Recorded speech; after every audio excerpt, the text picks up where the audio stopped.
Social media is often thought of as funny puppy dog face filters and great cat videos, but it's more than that, and there are ways that hematologists can use social media to impact their career. And here to tell us how is Dr. Erin Gertz. What are the most popular social media platforms being used by hematologists? Well, right now, the main platform that hematologists use is Twitter. So Twitter is great because it's a microblog. You can put quick messages out there and reach your audience. But there are a lot of docs who are also, and hematologists that are out on other platforms such as Facebook or more academic sites like ResearchGate. And it just really depends on what your audience that you're trying to reach is and what messages you want to put out there. Okay, well, let's take Twitter as an example. What should we be tweeting? How do I tweet if I'm a hematologist? Well, of course you want to tweet all the puppy dog faces and funny cat videos because that's who you are. You want to be honest and genuine on Twitter. And that's, I think, a very important guideline.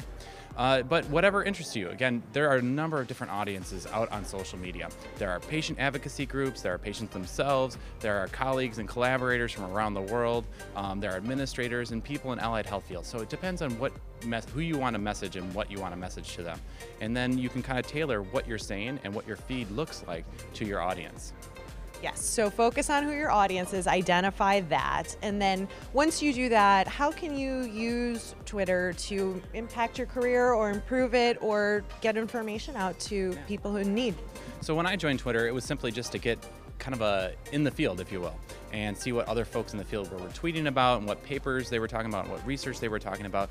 But it turns out that it's been a much more powerful tool. I can reach out to patients about clinical trials that we might be offering. We can collaborate across specialties and really build and foster relationships. And there are, of course, some restrictions with different papers and trials and putting that out publicly on a social media platform such as Twitter. What advice do you have for hematologists in relation to that? Well, really the power of social media is to start conversations.